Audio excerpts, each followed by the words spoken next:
Hello दोस्तों, welcome to study with भूमि। तो friends, आज की वीडियो में हम बात करेंगे एक और नई वैकेंसी के बारे में जो कि रहने वाली है नैनीताल बैंक में।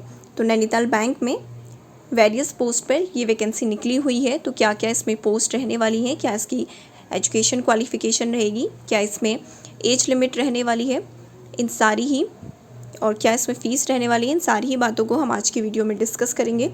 तो आइए चलिए शुरू करते हैं। तो देख लेते हैं सबसे पहले तो किस पोस्ट पे वैकेंसी निकली है। तो नैनीताल बैंक में PO, IT officer, manager IT और सीए की पोस्ट पर ये वैकेंसी निकली हुई है। अब अगर बात करें कि इसमें कितनी नंबर ऑफ़ वैकेंसीज रहने वाली है, तो पोस्ट वाइज बात करें तो पीओ यहाँ पे 20 वैकेंसी रहने वाली है, आईटी ऑफिसर की 2, मैनेजर आईटी की 2 और चार्टर्ड अकाउंटेंट की 1 वैकेंसी यहाँ पे रहने वाली है।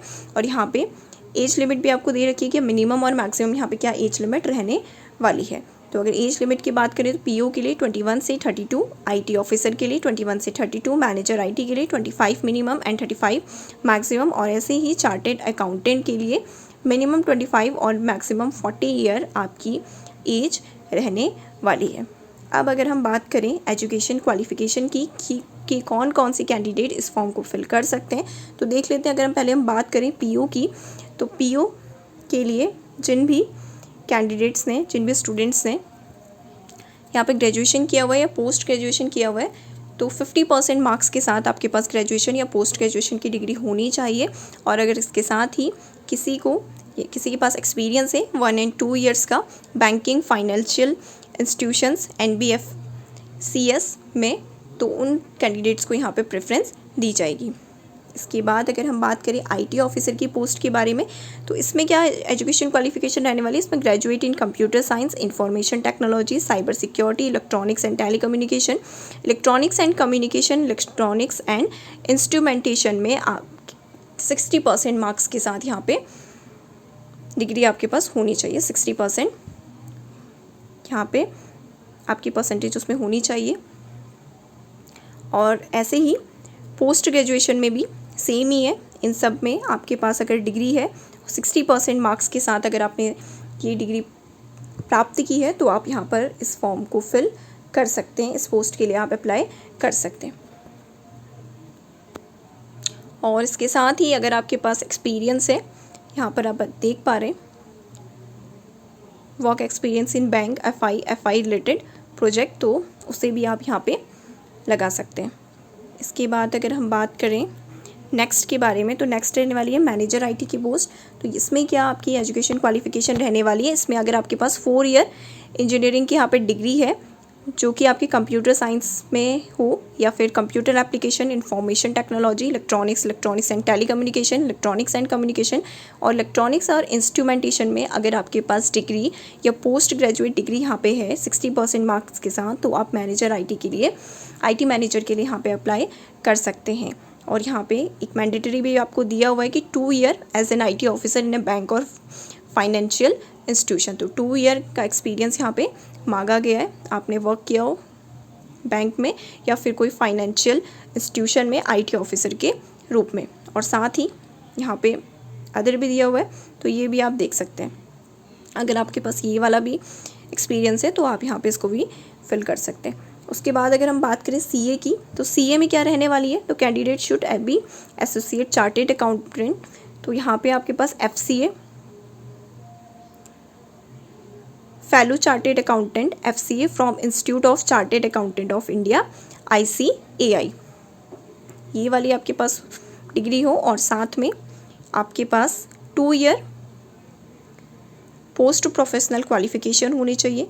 Experience of working as CA in the units of bank, NBFC and FI, आपके पास ये एक्सपीरियंस हो। और candidate having certification will be given preference. तो अगर जिनके पास भी यहाँ पे ये सर्टिफिकेट हैं, तो उनको यहाँ पे प्रेफरेंस दी जाएगी। तो ये बात थी CA के लिए एजुकेशन क्वालिफिकेशन के बारे में। अब अगर बात करें यहाँ पे कि क्या आपका पे स्केल रहने वाला है, तो आप देख सकते हैं सभी अलग अलग पोस्ट के लिए यहाँ पे आपको पे स्केल दिया हुआ है। तो अगर आप चेक करना चाहते हैं तो यहाँ से इसे चेक कर सकते हैं। अब आगे देख लेते हैं। आगे अगर हम बात करें यहाँ पे, तो यहाँ पे सारा ही, अगर आपको फॉर्म कैसे फिल करना है तो इसके बारे में भी सारी इन्फॉर्मेशन दी हुई है। अगर आपको फॉर्म फिल करने में कोई भी प्रॉब्लम आती है तो आप यहाँ पे जाकर चेक कर सकते हैं। यहाँ पे हाउ टू अप्लाई दिया हुआ है, तो इस पर जाकर आप सारी इन्फॉर्मेशन आपको दी गई है तो इसे चेक कर सकते हैं। और यहाँ पे दिया हुआ है candidate can apply from the 17/8/2024 to 31/8/2024 and no other mode of application will be accepted. तो केवल ऑनलाइन मोड में ही आप अप्लाई कर सकते हैं, इसके अलावा कोई भी अदर मोड यहाँ पर एक्सेप्ट नहीं किया जाएगा, जैसा कि आप यहाँ पे देख पा रहे हैं, यहाँ पे दिया हुआ है।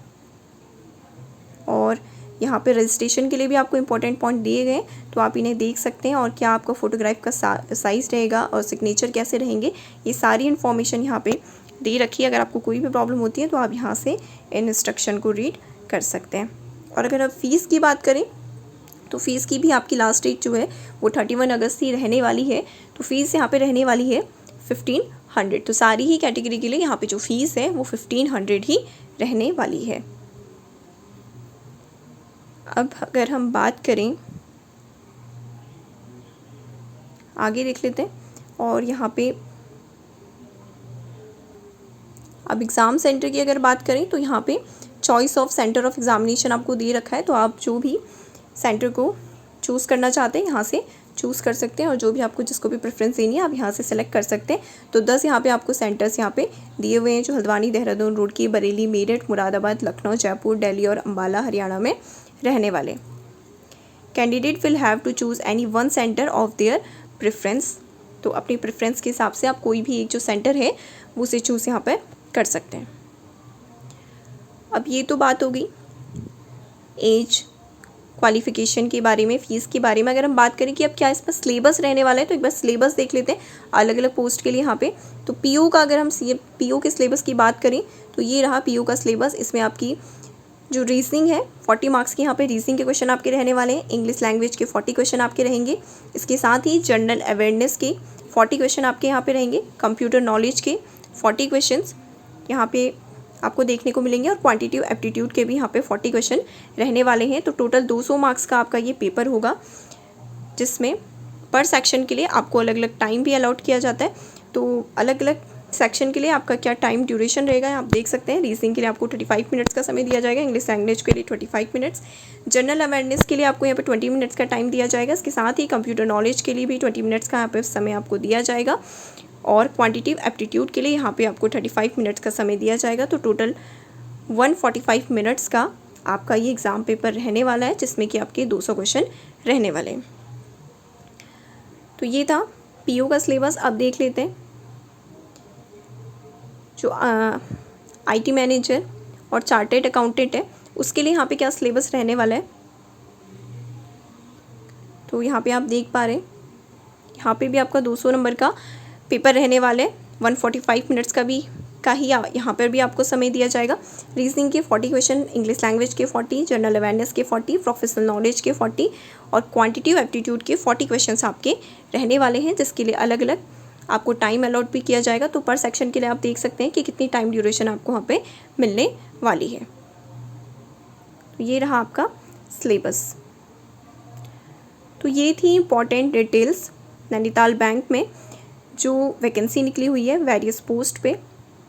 तो अगर आपको इससे रिलेटेड और भी कोई इन्फॉर्मेशन जाननी है, कुछ और आप इसके बारे में पूछना चाहते हैं, तो आप कमेंट बॉक्स में कमेंट करके हमसे पूछ सकते हैं। आपको कुछ फॉर्म भरने में परेशानी होती है तो आप कमेंट सेक्शन में हमसे क्वेश्चन कर सकते हैं। और अगर हम इसकी एक बार इम्पोर्टेंट डेट्स की बात कर लें तो 17 अगस्त से इसके फॉर्म भरे जाने स्टार्ट हो चुके हैं, रजिस्ट्रेशन स्टार्ट हो चुका है। और जो इसकी लास्ट डेट है वो 31 अगस्त 2024 रहने वाली है। तो जल्द ही इसकी लास्ट डेट भी आने वाली है फॉर्म फिल करने की। तो अगर आप इस फॉर्म को फिल करना चाहते हैं तो जल्द से जल्द इस फॉर्म को फिल कर लीजिए, क्योंकि अब कुछ ही दिनों का समय यहाँ पे बचा है। और फ़ीस पेमेंट करने की भी जो लास्ट डेट है वो 31 अगस्त यहाँ पे रहने वाली है। और अगर इसके एग्ज़ाम की बात करें तो एग्ज़ाम यहाँ पे दे रखा है कि सितंबर के 2nd वीक में इसका एग्ज़ाम यहाँ पे हो जाना है। कब होना है? सितंबर के 2nd वीक में। और एक और इम्पॉर्टेंट पॉइंट यहाँ पे छूट गया था, जो कि है बॉन्ड के बारे में। तो जिन भी कैंडिडेट का यहाँ पे सिलेक्शन होगा तो उनसे यहाँ पे एक बॉन्ड फिल कराया जाएगा, जो आप देख पा रहे हैं यहाँ पे ये बॉन्ड के बारे में दिया हुआ है। इसमें दिया हुआ है कि कैंडिडेट का सिलेक्शन के बाद यहाँ पे एक बॉन्ड भराया जाएगा और जो बॉन्ड की अमाउंट है वो 3 लाख है और इसके जो टाइम पीरियड है वो 2 ईयर्स है।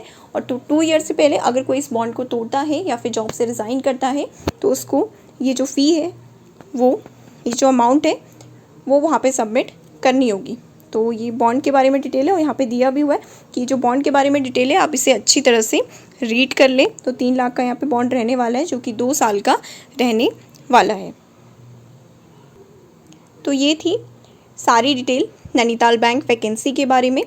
तो जल्द ही इसकी लास्ट डेट भी होने वाली है, 31 अगस्त को इसकी लास्ट डेट है फॉर्म फिल करने की। तो जो भी कैंडिडेट इसको फिल करना चाहते हैं जल्द से जल्द आप अपना फॉर्म फिल कर लीजिए।